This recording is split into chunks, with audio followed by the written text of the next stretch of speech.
오늘은 웨스트민스터 소요리 문답 88문에서 93문까지의 내용을 함께 나누어 볼 텐데, 이를 보기에 앞서서 지지난주에 나눴었던 85에서 87문을 한번 복습해 보도록 하겠습니다. 기억이 나시나요? 기억이 잘 안 나시죠? 우리는 하나님께서 주신 계명들을 지키지 못하고 날마다 생각과 말과 행동으로 죄를 범합니다. 모든 죄는 하나님의 저주와 진노를 피하지 못하기에 우리 역시 하나님의 진노와 저주 가운데 놓이게 되었습니다. 그러나 하나님께서는 그런 우리에게 살 길을 열어주셨습니다. 무엇을 열어주셨다고요? 살 길입니다. 이 85문은 이 길에 대해서 설명합니다. 그것이 무엇이었습니까?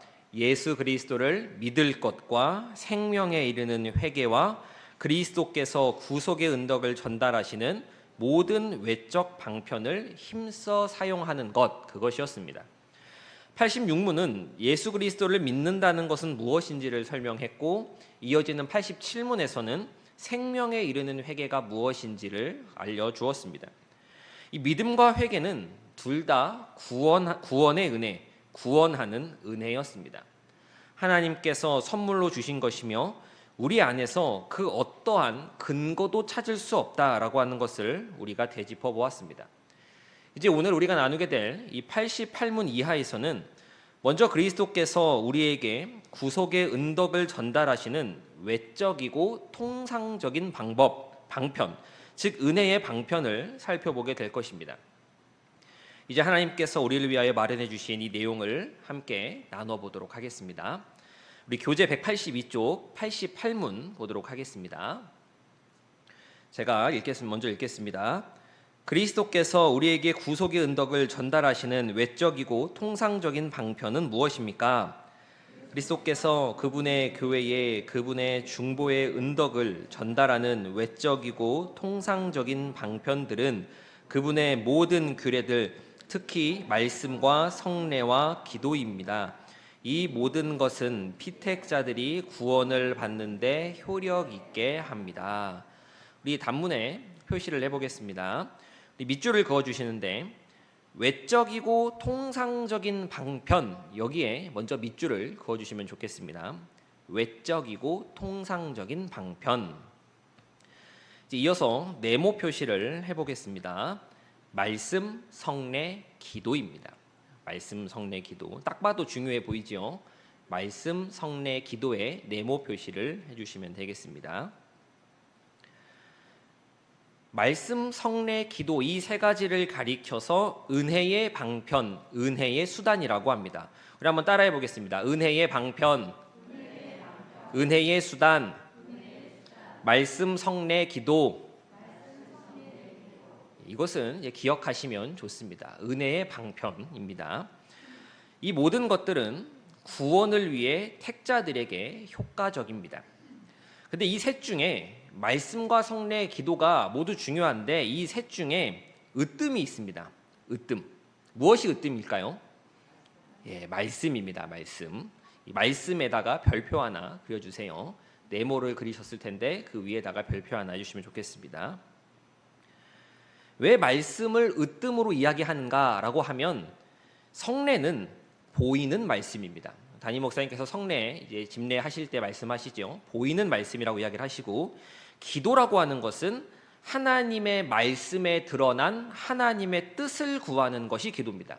하나님의 말씀에 드러난 하나님의 뜻을 구하는 것이 기도이기 때문에 말씀과 성례, 기도 가운데 으뜸, 그중 중심은 말씀이다라고 할 수 있는 것이지요. 그래서 우리가 예전부터 많이 들었던 교회는 말씀 중심이어야 한다라고 하는 말이 괜히 나온 이야기가 아닙니다. 괜히 많이 셋 다 중요하지만 그 중에 무엇이 가장 으뜸이 되고 중요하다고요? 말씀이다라고 하는 것을 우리가 잘 기억을 해야겠습니다. 이 88문은 서론의 역할을 하고 있다라고 그렇게 말씀드릴 수 있겠습니다. 89문부터 말씀과 성례, 이 성례는 세례와 성찬을 말합니다. 그리고 기도는 주기도문을 말하는데 이 부분들에 대한 자세한 설명들이 이어서 나옵니다. 그리고 이 기도의 항목 주기도문을 끝으로 이 소요리 문답 107문의 문답이 모두 맞춰지게 되는 것이지요. 성도 여러분, 기독교 신앙에서, 우리가 믿는 기독교 신앙에서 제일 중요한 것, 가장 중요한 것이 무엇이라고 생각을 하십니까? 기독교 신앙에서 가장 중요한 것이 무엇일까? 라고 하면 그것은 은혜 받는 것입니다. 뭐 받는 것이라고요? 은혜 받는 것입니다. 사람이 변하는 것은 은혜를 받아야 변합니다. 근데 은혜를 받는데 은혜를 받도록 하나님이 정하신 수단이 있습니다. 무엇이 있다고요? 수단이 있습니다. 하나님이 정하신 수단입니다. 그것들을 정확하게, 바르게, 열심히 사용하지 않는다면 우리는 은혜를 받지 못합니다. 그럼 어떻게 될까요? 신앙생활은 종교생활이 되어버립니다.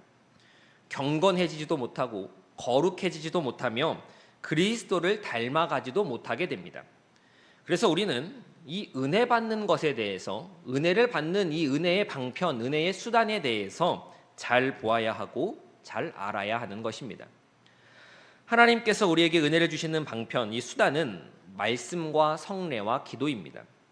그런데 그 앞에 우리가 밑줄을 한번 그었습니다. 어디에 밑줄을 그었지요? 외적이고 통상적인 방편, 여기에 제가 밑줄을 먼저 그어달라고 말씀을 드렸었습니다. 밑줄 그어 계시지요? 예. 이 88문에서 이 외적이고 통상적인 방편이라고 하는 것에 대해서 조금 더 중점적으로 나눠보겠습니다. 외적이고 통상적이다라는 이 말은 다시 말하면 보이는 것이고 일반적인 것이다라고 하는 그런 의미를 갖습니다. 은혜를 받을 때 주관적인 방식이 아니라 객관적인 방식을 말하는 것입니다. 주관적인 방식이 아니라 어떤 방식이요? 객관적인 방식입니다. 보이는 것이고 일반적인 방식, 이것이 바로 외적이고 통상적이다라고 하는 그러한 문장입니다. 자신만의 방식으로 은혜를 받는 그런 행동, 내가 이렇게 하니까 은혜가 되더라, 내가 이렇게 해보니까 은혜를 받더라, 나는 이렇게 해야만 은혜를 받을 수 있다라고 이렇게 접근하는 것이 아니라 하나님께서 주신 은혜의 수단을 통해서 우리는 함께, 어떻게 해요? 함께, 그리고 교회는 함께 은혜를 받는 것입니다. 우리는 보편적인 은혜의 수단, 하나님께서 주신 말씀과 성례와 기도라는 은혜의 방편을 사용해야 하는데 그것을 무시하고 자기 방식을 고집하는 것은 잘못된 신앙의 태도입니다. 신앙생활을 해감에 있어서 조심해야 할 것이 여러 가지 있는데 그 중에 한 것이 무엇이냐면 주관적인 것을 객관화하는 것입니다. 신앙생활에 있어서 위험한 것 다시요. 주관적인 것을 객관화하는 것을 우리는 조심해야 합니다. 이것은 무척 위험한 태도입니다. 물론 신앙은, 우리가 믿는 믿음은 눈에 보이지 않기 때문에 주관적인 요소가 있을 수 있습니다. 신비하고 놀라운 경험이 있을 수 있습니다. 하나님께서 꿈을 통해 보여주시든 환상을 통해 보여주시든 기도 가운데 이렇게 선명한 응답을 주시든 무언가 주관적으로 은혜를 받을 수는 있습니다. 그러나 그것보다 더 중요한 객관적 요소가 있다라고 하는 것을 우리는 잊지 말아야 하는 것입니다. 이렇게 하니까 은혜를 받는다, 이렇게 해서 직통 계시를 받아야 된다라고 하는 것은 신앙의 위험한 태도다라고 하는 것입니다. 하나님께서는 초자연적인 방법으로, 정말 사람의 생각을 뛰어넘는 지혜를 초월한 그러한 방법으로 충분히 일하실 수도 있고 또 성경에 그렇게 일하셨던 기록도 남아있지만 말씀과 성례와 기도는 예수님께서 친히 지정하신 가장 일반적인 수단이며 성경에 보증된 것입니다. 성경에 무엇된 것이요? 보증된 것입니다. 우리는 반드시 이렇게 정해진 수단, 말씀과 성례와 기도라고 하는 이 수단을 부지런히 사용해서 하나님의 은혜를 받아야지 그 밖에 다른 역사, 예컨대 직통 계시라고 하거나 그런 것들을 기대하고 그런 것들이 있어야만 은혜가 된다라고 생각해서는 안 됩니다. 우리에게는 언제나 신비주의라고 하는 그릇된 경향이 있습니다. 죄인된 인간에게는 신비주의, 뭔가 신비하고 놀랍고 다른 사람들을 잘 모를 것만 같은 뭔가 비밀로만 전해져 올 것만 같은 그런 것을 탐구해야 될 것 같은 그러한 그릇된 이 경향이 있어서 일반적이지 않은 어떤 특별한 것을 더 귀하게 그렇게 생각하곤 하는데, 그러한 태도는 하나님이 정하신 수단을 멸시하는 것이 됩니다. 그리고 성경적이지 않고 위험한 태도라고 이야기할 수 있습니다. 그래서 외적이고 통상적인 방편이다라고 하는 문장이 무척 중요한 것입니다. 눈에 보이는 것, 객관화할 수 있는 것, 우리가 함께 나만 받는 것이 아니라 우리 모두 함께 은혜를 받을 수 있는 것, 이것이 중요한 것이지요. 이게 교회 안에서 무너지기 시작하면 교회가 이상해집니다. 질서가 무너지고 이단이 생겨날 수 있게 됩니다. 우리가 이 사실을 잘 기억하고 은혜의 수단, 외적이고 통상적인 방편을 따라야 한다라고 하는 것을 잘 기억했으면 좋겠습니다. 우리 한 장 넘기셔서 89문 보도록 하겠습니다. 우리 89문 읽겠습니다. 말씀이 어떻게 구원에 효력 있게 됩니까? 설교를 효력 있는 방편으로 삼아 행망하고 회개하게 하시며 또 믿음으로 말미암아 구원에 이르도록 그들을 거룩함과 위로로 세우십니다. 88문 서론에 이어서 이제 말씀에 대한 부분이 나옵니다. 우리 답의 표시를 해보겠습니다. 먼저 네모 두 개를 그릴 텐데, 말씀을 읽는 것, 여기에 먼저 네모를 그려주시면 좋겠습니다. 말씀을 읽는 것.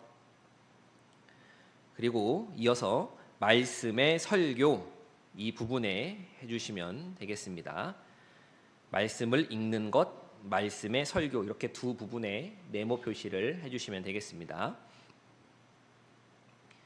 이 두 개를 합치면 어떻게 됩니까? 읽고 듣는 것이 효력 있는 방편이다라고 그렇게 말하는 것입니다. 읽고 듣는 것입니다. 이것이 어떤 역할을 하는가 하면 밑줄을 두 번 그어 주시는데, 먼저 죄인을 책망하고 회개하게 하시며, 여기에 그어 주시면 좋겠습니다. 죄인을 책망하고 회개하게 하시며, 다음으로 구원에 이르도록 그들을 거룩함과 위로로 세우십니다. 여기에도 밑줄을 그어 주시면 되겠습니다. 구원에 이르도록 그들을 거룩함과 위로로 세우십니다. 이 89문은 은혜의 방편으로 말씀을 말합니다. 무엇을 말한다고요? 은혜의 방편으로 말씀입니다. 말씀 읽는 것, 특히 말씀 설교를 효력 있는 방편이다라고 그렇게 말합니다. 계속 말하고 있는 이 말씀은 무엇을 가리키는 것일까요? 성경 말씀을 가리킵니다. 성경입니다. 다른 건 없습니다. 오직 성경 말씀입니다. 그래서 앞에서 강단에서 전파되는 모든 이야기는 성경을 근거로 한, 성경 말씀을 토대로 한 내용이어야 합니다. 성령 하나님께서는 말씀을 통하여 일하시며 이 말씀이 효과적인 수단이 되도록 그렇게 하시는데, 믿음의 은혜는 성령님의 역사로서 말씀에 의해서 주어지고, 믿음의 증가와 강화도 성령님의 역사로서 말씀과 성례와 기도로 이루어집니다. 우리가 믿음은 어떻게 난다라고 알고 있지요? 들음에서 난다라고 알고 있지요. 무엇을 듣습니까? 말씀을 듣는 것입니다. 또한 말씀은 마음의 숨은 일들이 드러나 하나님께 엎드리게 하며 죄인들을 변화시켜 하나님의 교회를 세워가게 됩니다. 디모데후서에서는 또 무엇을 이야기합니까? 성경은 하나님의 사람을 온전하게 하고 모든 선한 일을 행할 수 있게 한다라고 그렇게 이야기합니다. 그렇게 소율이 문답은 죄를 책망하고 회개하게 하시며 구원에 이르도록 거룩함과 위로로 세우신다. 무엇을 통해서요? 말씀을 통해서 그렇게 일하신다라고 이야기하는 것이지요. 성경 말씀은, 우리가 가지고 있는 이 성경 말씀은 하나님께서 인간에게 주신 선물 중 가장 값진 것인 줄 믿습니다. 아멘이십니까? 자, 그럼 이 귀한 말씀을 어떻게 읽고 들어야 할까요? 라고 하는 질문을 해볼 수 있을 것 같습니다. 어떻게 읽고 들어야 할까요? 우리 한 장 넘기셔서 90문을 보도록 하겠습니다. 90문 읽겠습니다. 말씀을 어떻게 읽고 들어야 구원에 이르는 효력이 있습니까? 말씀이 구원에 이르는 효력이 있게 하기 위해 우리는 부지런함과 준비와 기도로 말씀의 주의를 기울여야 하며 믿음과 사랑으로 받아야 하며 그 말씀을 우리 마음에 두고 우리의 삶에서 실천해야 합니다. 이 귀한 말씀, 하나님께서 주신 이 값진 이 말씀, 잘 읽고 잘 듣는 법을 이야기하는 것이 구신문인데 이 번역이 조금 아쉽습니다. 이 구신문의 우리가 가진 교재의 구신문의 번역이 조금 아쉽습니다. 일단 표시를 하고 제가 다시 이야기하도록 하겠습니다. 먼저 주의를 기울여야 하며 여기에 네모를 그려주세요. 주의를 기울여야 하며 여기에 네모 그려주시고 그리고 앞에 있는 부지런함, 준비, 기도에 각각 동그라미를 그려주시면 좋겠습니다. 주의를 기울여야 하며 여기에 네모 그려주시고 그 앞에 있는 부지런함, 준비, 기도에 이제 동그라미를 각각 쳐주시면 되겠습니다.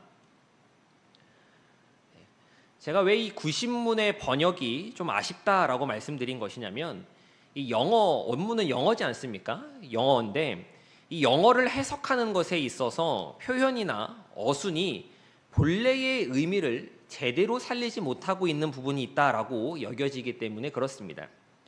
이 구신문을 영어로 보면 어떻게 답을 하냐면 말씀이 구원의 효력이 있게 하려면 말씀이 구원의 효력이 되려면 이라고 한 다음에 그 다음에 영어 문장으로 어떻게 되어 있냐면 We must attend라고 되어 있습니다. 제가 이제 자막을 준비를 했는데 그냥 저런 게 있구나라고 보시면 됩니다. We must attend라고 되어 있고 그 다음에 되었두라고 이제 되어 있습니다. 이건 제가 잘 읽지도 못하겠는데 되었두라고 하는 그 표현이 이어지는데 이것은 현대 영어에서는 잘 쓰이지 않는 영어 표현입니다. 오래된 영어로서 주로 법률 문서나 아주 오래된 고전 문학에서 쓰이는 격식 있는 표현이 되었두라고 하는 이 we must attend 다음에 이어지는 표현입니다.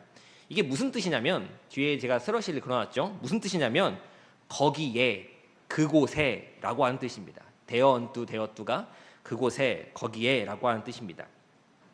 이 attend라고 하는 것이 주의를 기울이다 라고 하는 뜻이 있어서 우리가 가진 책으로는 주의를 기울여야 하며 라고 그렇게 번역을 해놨습니다. 자막 내려주셔도 됩니다. 네, 우리가 가진 책으로는 주의를 기울여야 하며 라고 번역을 했는데 이 attend라고 하는 단어는 기본적으로 참석하다라고 하는 뜻이 있습니다. 어떤 뜻이 있다고요? 참석하다라고 하는 뜻이 있습니다. 그러면 attend 참석하다라고 한 다음에 그 이어지는 되었두 그곳에 거기에 라는 이 말을 합치면 어떤 말이 되겠습니까? 우리는 반드시 참석해야 합니다. 그곳에 거기에 라고 하는 표현이 되는 겁니다. 단순히 주의를 기울여야 하며 라는 말이 아니라 여기를 넘어서서 우리는 반드시 참석해야 합니다. 그곳에 거기에 라는 것이지요. 그저 말씀에 주의를 기울이세요 라는 이 정도를 말하는 것이 아니라 말씀이 구원에 이르는 효력이 되려면 말씀이 구원에 이르는 효력이 있게 하기 위해서는 말씀을 읽는 자리, 말씀을 듣는 자리에 반드시 참석하십시오라고 그렇게 이야기하고 있는 것입니다. 그 다음 어떻게 이야기합니까? 우리말은 이제 영어랑 어순이 반대지요. 부지런함과 준비와 기도로서 이야기를 하라는 것이지요. 그리고 나서 말씀을 믿음과 사랑으로 받아들여 우리 마음에 간직하고 우리 삶 가운데 실천해야 합니다라고 이어지는 겁니다. 즉 구신문에서 강조하는 것은 말씀에 주의를 기울이십시오, 집중하십시오라는 이 단순한 문장을 뛰어넘어서 말씀의 자리에 참석하십시오라는 것이지요. 우리 교재의 번역과는 전혀 다른 느낌의 단문이 됩니다. 이 구신문의 답을 좀 더 오늘날의 상황과 이 형편에 맞춰서 의역하여 풀어본다면 이렇게 표현할 수 있을 것 같습니다. 말씀이 구원의 효력이 되려면 예배에 빠지지 마세요. 예배 시간에 늦지 마세요. 부지런히 일찍 와서 기도로 준비하세요. 말씀 전하는 자를 위해 또 말씀 듣는 나를 위해 기도하세요. 그리고 말씀을 잘 들으세요.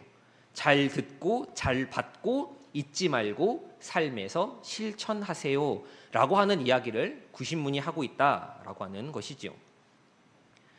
예전에 제가 어머님의 손을 잡고 교회를 따라갈 때 생각을 해보면 교회에 갈 때는 최소 예배 15분 전에 교회에 도착하는 것이 당연한 일이었습니다. 어떨 때는 15분 전에 교회에 도착한 것도 늦은 겁니다.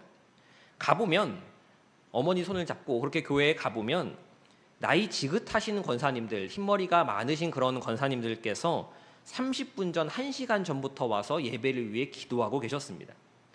제가 그거를 보면서 어렸을 때는 저분들은 시간을 착각하셨나? 예배 시간은 이 시간인데 왜 벌써 와서 저렇게 기도하고 계시나? 할 일이 없으신가? 라는 그러한 생각도 했었었는데 지금 돌이켜보면 그만큼 말씀을 사모하고 말씀 전하는 자를 위해서 또 목사님들을 위해서 그렇게 준비하며 사모하고 계셨구나라고 하는 것이 많이 느껴집니다. 예배를 드리는데 우리가 말씀을 듣는 자리에 나오는데 시간에 딱 맞춰서 딱 들어오니까 시작한다라고 하는 것은 시간을 알뜰하게 쓰는 지혜로움이 아닙니다. 성도 여러분, 지혜가 어디 있습니까? 하나님 말씀에 있습니다. 그런데 잠언 2장을 보면 지혜를 얻으려면 어떻게 하라라고 말하고 있는가 하면 우리 4절과 5절 말씀 함께 읽어보도록 하겠습니다. 시작. 은을 구하는 것 같이 그것을 구하며 감추어진 보배를 찾는 것 같이 그것을 찾으면 여호와 경외하기를 깨달으며 하나님을 알게 되리니 라고 말씀에 기록하고 있습니다. 은을 구하는 것 같이 찾으랍니다. 하나님 말씀을 은을 구하는 것과 같이, 즉 돈을 버는 것과 같이 누가 돈을 준다라고 하는데 그 자리에 늦는 사람이 있겠습니까? 돈을 버는 것 같이 하나님 말씀을 찾고 구하라는 것입니다. 그럼 어떻게 됩니까? 하나님을 알게 되리니 라고 그렇게 성경 말씀은 이야기하는 것이지요. 우리는 예배를 드리기 전에 말씀을 전하는 사역자를 위해 또 말씀 듣는 나를 위해 말씀이 귓가에 들려지며 말씀 마음 가운데 깨달아지기를 간구하고 있는지 우린 돌이켜 보아야 합니다. 그냥 와서 자리에 앉아 있으면 그것만으로도 물론 귀한 일이지만 그것을 넘어서서 말씀 듣기 전에 우리의 마음을 기도로 준비하고 부지런함으로 예비함이 필요한 것이지요. 하나님의 말씀만이 우리의 잔존하는 죄성을 죽이고 경건을 이뤄가게 하시는 줄 믿습니다. 말씀을 대하는 태도를 점검하는 우리의 모습이 되기를 간절히 소망합니다. 이제 188쪽 91문 보겠습니다. 188쪽 91문입니다. 이제 성례에 대한 내용이 나옵니다. 오늘은 93문까지 볼 텐데 이 표시를 해가면서 93문까지 쭉 이어서 읽어가도록 하겠습니다. 먼저 91문부터 읽겠습니다. 91문입니다. 성례는 어떻게 구원의 효력 있는 방편이 됩니까? 성례는 그 자체나 그것을 시행하는 자의 덕이 아니라 오직 그리스도의 축복 주심과 믿음으로 성례를 받는 자 속에서 역사하시는 그분의 영의 역사로 말미암아 구원의 효력 있는 방편이 됩니다. 단문에 표시해 보겠습니다. 두 곳에 네모를 그려볼 텐데 먼저 오직 그리스도의 축복 주심 여기에 해주세요. 오직 그리스도의 축복 주심. 이어서 그분의 영의 역사 여기에도 네모를 그려주시면 되겠습니다. 오직 그리스도의 축복 주심, 그분의 영의 역사 이렇게 두 부분입니다. 원래는 믿음으로 성례를 받는 자부터 해서 그분의 영의 역사까지가 다 중요한 내용인데 이 안에서 핵심만 표시를 했습니다. 그분의 영의 역사라고 할 때 그분은 누구를 가리키는 것일까요? 성령 하나님입니다. 우리 그분 옆에 성령님이라고 한번 적어주시면 좋겠습니다. 그분의 영의 역사 옆에 그분 옆에 성령님이라고 적어주세요. 자, 한 장 넘기셔서 92문 보도록 하겠습니다. 92문입니다. 성례가 무엇입니까? 성례는 그리스도께서 제정하신 거룩한 규례인데 그 안에 그리스도와 새 언약의 은덕들이 감각적인 표로서 신자들에게 나타나고 인쳐지며 적용되는 것입니다. 여기에도 답의 표시를 해보겠습니다. 그리스도께서 제정하신 거룩한 규례, 여기에 네모를 그려주세요. 그리스도께서 제정하신 거룩한 규례, 그리고 이어지는 그 안에부터 적용되는 것입니다까지 밑줄을 그어주시면 되겠습니다. 그 네모 그려진 이후에 이어지는 그 안에부터 끝에 적용되는 것입니다까지 길게 밑줄을 그어주시면 되겠습니다. 또 한 장 넘기셔서 오늘의 마지막인 93문 보도록 하겠습니다. 93문은 짧지요? 네. 신약의 성례는 무엇입니까? 신약의 성례는 세례와 성찬입니다. 자, 이 세례와 성찬에 네모 표시해 주시면 되겠습니다. 세례와 성찬입니다. 신약의 성례는 세례와 성찬 두 가지만 이야기를 하기 때문에 보통 성례라고 할 때 성찬의 성과 세례의 레를 합쳐서 그냥 합쳐서 성례라고 말하는 것인가 라고 생각하실 수도 있는데 그것이 아니라 거룩한 예식해서 성례입니다. 이 성례에는 세례와 성찬이 있는 것이지요. 앞서 살펴본 말씀은 우리를 깨닫게 하심으로, 우리를 뭐하게 하심으로요? 깨닫게 하심으로 우리를 믿음 안에서 굳게 세워준다라고 우리가 배웠습니다. 이어서 배우는 성례 역시 우리를 굳게 세워주는 그러한 역할을 하는데 그리스도 안에서 받는 유익을 상징하고 확인하고 적용해주는 방법으로 하는 것이 성례입니다. 이것이 성례의 기본 개념입니다. 믿음을 굳게 해주는데 그것을 상징하고 확인하고 적용하는 방법으로 보여주는 것입니다. 또한 성례는 보이는 말씀이라고도 그렇게 이야기를 하는데 우리가 성례를 대함에 있어서 먼저 알고 있어야 하는 것이 있습니다. 성례에 대해서 우리가 먼저 알고 있어야 하는 것입니다. 그건 기독교가 하나님과 인격적인 종교다라고 하는 것입니다. 하나님과 어떤 종교라고요? 인격적이다라고 하는 것을 우리는 기억해야 합니다. 예식 자체가 기독교의 본질이 아닙니다. 예식 자체가 기독교의 본질이 아닙니다. 그렇기에 성례에서 이 거룩한 예식에서 중요한 것은 역시 우리를 위해 일하시는 하나님이시며 모든 근거는 하나님께 두어야 합니다. 예식 자체가 뭐 거룩하고 힘이 있는 것이 아니라 그 예식을 제정하시고 그 예식 가운데 축복하시고 역사하시는 하나님께 우리의 시선을 두고 고정해야 한다라고 하는 것이죠. 이 사실을 성례에서 제외하고 보면 성례는 구원의 효과적인 방편은커녕 변질된 종교의식밖에 되지 않습니다. 근거는 인간이 아니라 하나님입니다. 근거는 누구라고요? 하나님입니다. 그래서 소율이 문답은 성례를 말할 때 성례는 그 자체나 그걸 시행하는 자의 덕이 아닙니다라고 먼저 밝히는 것입니다. 예식 자체에 힘이 있고 예식을 집행하는 목사에게 어떠한 특별한 능력이 있어서 성례가 거룩해지는 것이 아니다라는 것이죠. 그럼 이 성례는 어떻게 은혜의 방편이 됩니까? 오직 그리스도의 축복 주심 때문입니다. 그리스도의 무엇 주심이요? 축복 주심입니다. 즉 예수님 때문이다라는 이야기입니다. 성례는 예수님께서 직접 제정하셨고 축복하셨기 때문에 구원의 효과적인 수단이 됩니다. 예수님의 영향입니다. 그리고 이와 더불어서 그분의 영의 역사가 있습니다. 우리 안에서 역사하시는데 아무한테나 역사하시는 것이 아닙니다. 믿음으로 성례를 받는 자 속에서 역사해 주십니다. 이를 어떻게 설명할 수 있냐면 우리를 구원하는 직접적인 수단은 믿음이고 도구적 수단은 성례라고 말할 수 있습니다. 다시요. 우리를 구원하는 직접적인 수단은 믿음이고 도구적인 수단은 성례라고 그렇게 말할 수 있는 것이지요.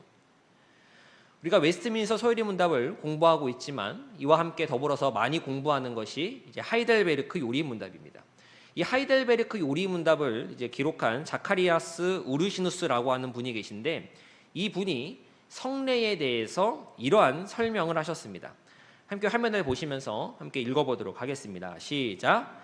성령은 원인으로 믿음을 일으키시고 확증케 하시며 말씀과 성례는 수단적 원인으로 믿음을 일으키시고 확증케 하신다. 성령께서는 또한 말씀과 성례와는 관계없이 우리 속에 믿음을 일으키실 수도 있다. 그러나 말씀과 성례는 성령을 떠나서는 아무런 일도 행할 수 없다. 라고 이야기를 합니다. 주체가 누굽니까? 하나님이십니다. 하나님의 주체를 둬야 된다라고 하는 것이죠. 계속해서 거듭 말씀드리지만 이 예식 자체가 어떠한 힘을 가지고 있는 것이 아니라 예수 그리스도의 축복하심과 성령 하나님의 역사하심으로 은혜를 끼치는 수단, 은혜의 방편, 은혜의 수단이 된다라고 말하는 것입니다. 그리스도께서 제정하셨기에 교회는 성례를 지키는 것이고 지켜야만 하는 것입니다. 그리스도께서 제정하지 않으시고 인간이 추가한 것은 아닙니다. 앞서 말씀드렸지만 성례는 보이는 말씀입니다. 담임 목사님께서 성찬을 집행하실 때마다, 성례를 집행하실 때마다 매번 하시는 말씀이신데 기억하시십니까? 담임 목사님께서 항상 보이는 말씀이라는 이야기를 하시지요. 이 보이는 말씀을 좀 더 멋있는 표현으로 무엇이라고 이야기를 하냐면 눈에 보이지 않는 은혜를 나타내는 눈에 보이는 표라고 말합니다. 한번 따라서 한번 읽어볼까요? 눈에 보이지 않는 은혜를 나타내는 눈에 보이는 표. 이것이 바로 성례에 대한 표현입니다. 예수님께서 친히 제정하신 성례의 요소는 표이자 은혜입니다. 세례도 그렇고 성찬도 그렇습니다. 의식 자체에 효력이 있는 것처럼 생각하다가 은혜를 놓쳐버리는 그러한 옛사람들의 어리석음을 반복하지 않도록 우리는 주의해야 합니다. 성례는 눈에 보이는 표로서 떡과 포도주를 두 눈으로 보고 입으로 맛보며 예수님의 찢기신 몸과 흘리신 피를 생생하게 깨닫게 합니다. 그렇기에 성례는 말씀을 시각적 형태로 나타내는 것이며 하나님의 말씀을 떠나지 않습니다. 어떠한 형태로 바꾼 것이라고요? 시각적인 형태로 말씀을 바꾼 것이죠. 이러한 이유로 말씀을 깨닫지 못한 채 성례에 참여하는 것은 의미가 없다라고까지 말할 수 있습니다. 성례를 할 때 우리가 이제 성찬을 나눌 때 앞에서 이야기하지 않습니까? 믿음으로 이제 결단하고 믿음을 가지고 성찬에 참여한다라고 이야기를 하지 않습니까? 이 말하는 문구 하나하나가 그냥 읽는 것이 아니라 다 담겨진 의미가 있고 다 뜻이 있다라고 하는 것이죠. 오해하지 말아야 할 것은 이 성례라고 하는 것이 예식 자체가 하나도 중요하지 않다라는 것은 아닙니다. 성례가 말씀보다 더 중요한 주도적 수단이 아니다라고 하는 것을 이야기하는 것입니다. 좀 더 쉽게 말해서 말씀 성례의 기도 중에 으뜸은 무엇이라고요? 말씀입니다라고 하는 것을 제가 계속 다른 방향으로 말씀드리고 있는 것입니다. 말씀과 성례의 공통점과 차이점을 보면 먼저 공통점으로는 하나님께서 은혜의 수단으로 제정하셨다라고 하는 것과 그리스도께서 중심이 되신다. 누가 중심이 되신다고요? 그리스도께서 중심이 되신다라고 하는 것이 같습니다. 그럼 무엇이 차이가 나는가라고 하면 말씀은 반드시 필요하나 성례는 그렇지 않습니다. 이것을 어떤 의미로 받아들이시면 되냐면 우리가 주일날 예배에 나와서 함께 예배를 드리면서 하나님 말씀을 읽고 듣습니다. 하지만 매주 성찬을 하지는 않지요. 그 의미로서 받아들이시면 됩니다. 말씀은 반드시 필요하나 성찬은 그렇지 않다라는 것이 그런 의미입니다. 말씀은 믿음을 발생시키고 강화시키나 성례는 발생한 믿음을 강화시키는 역할을 합니다. 말씀은 다양한 형태로 세상을 향해 선포될 수 있지만 성례는 오직 교회에서 성도들에게만 시행된다라고 하는 것을 또 이야기할 수 있을 것 같습니다. 정리하자면 성례는 은혜이자 선물입니다. 하나님께서 당신의 연약한 자녀들의 신앙을 위해 눈에 보이도록 주신 하나님의 배려입니다. 세례와 성찬을 교회에 제정하신 것이 감사이고 그것이 교회에 존재한다라는 것이 감격입니다. 예식 자체가 중요한 것이 아니라 이 예식을 제정하시고 축복하신 예수 그리스도와 이 예식을 믿음으로 받는 자 가운데 역사하시는 성령 하나님의 역사하심이 중요한 것이다라고 그렇게 정리할 수 있겠습니다. 이제 내용을 마무리하도록 하겠습니다. 오늘은 소율이 문답 88문에서 93문까지의 내용을 살펴보았습니다.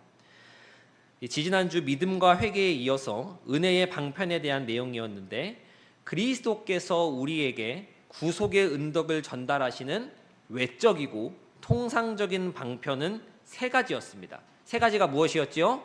말씀과 성례와 기도였습니다. 이 외적이고 통상적이다라고 하는 것은 눈에 보이는 것, 일반적인 것이라는 의미로서 주관적 요소가 아닌 객관적 요소를 의미하는 것이었고 이후 말씀을 살펴보았고 성례에 대한 서론 부분을 살펴보았습니다. 우리는 말씀에 주의를 기울이며 말씀의 자리에 참석하고 성례를 지켜 행함으로 우리에게 주신 이 은혜의 방편들을 힘써 부지런히 행하는 저와 성도님들의 신앙이 되기를 간절히 소망합니다.